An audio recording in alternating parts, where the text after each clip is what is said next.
Before proceeding, let's take a closer look at a typical receptacle so we understand how they work. On the surface of this receptacle, you can read the rating in amps and volts. In this case, this is a 15 amp, 125 volt receptacle. Use this one only with a 15 amp circuit breaker. Most receptacles sold today are polarized, grounded, and have two separate outlets. On this type of receptacle, you can see that you have brass terminals on the right side of the receptacle and silver terminals on the left. Also, you notice that this receptacle is polarized. It has a longer slot on the left and a shorter slot on the right side of each outlet.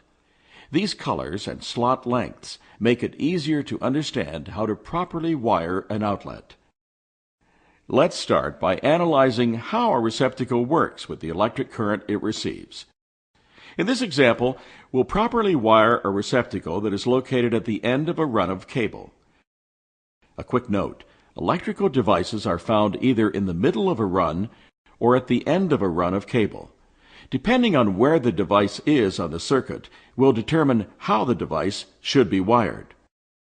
An end-of-run receptacle is set up like this. Incoming current traveling along the black wire connects to a brass terminal on the right side of the receptacle.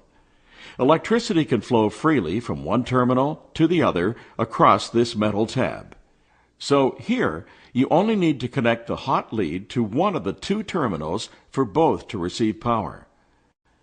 The white or neutral wire connects to a silver terminal on the left side of the receptacle. So likewise in this case, you only need to connect a neutral wire to one of these terminals for both to function properly. These tabs on the side can be removed to give a receptacle specialized functions. The black wire brings current to the receptacle and essentially waits until a plug is inserted.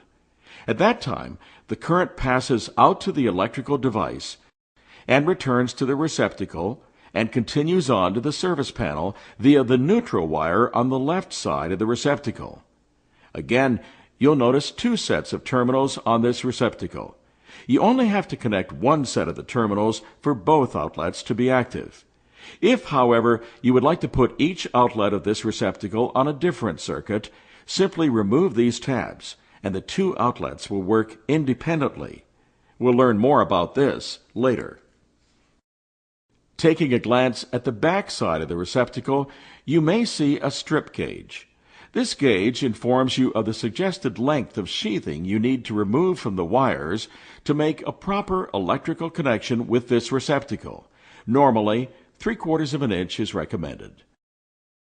You may also see that some receptacles have push-in connection holes that allow you to make wire connections by simply inserting the proper gauge wire into the correct holes. Lastly, you see a hexagonal terminal screw at the bottom of this terminal. This screw is commonly green and is the terminal where we connect the ground wire. Often this is labeled GR for ground. You connect a green or bare copper wire to this terminal. Using the right tool for your electrical job makes everything easier. There are many types of wire strippers. Traditional wire strippers require you to select a standardized hole the same gauge as the wire you're using. You then squeeze, rotate, and pull.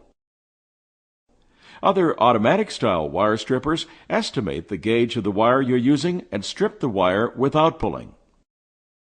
No matter what style of wire stripper you're using, always avoid nicking, cutting, or damaging the wires in any way.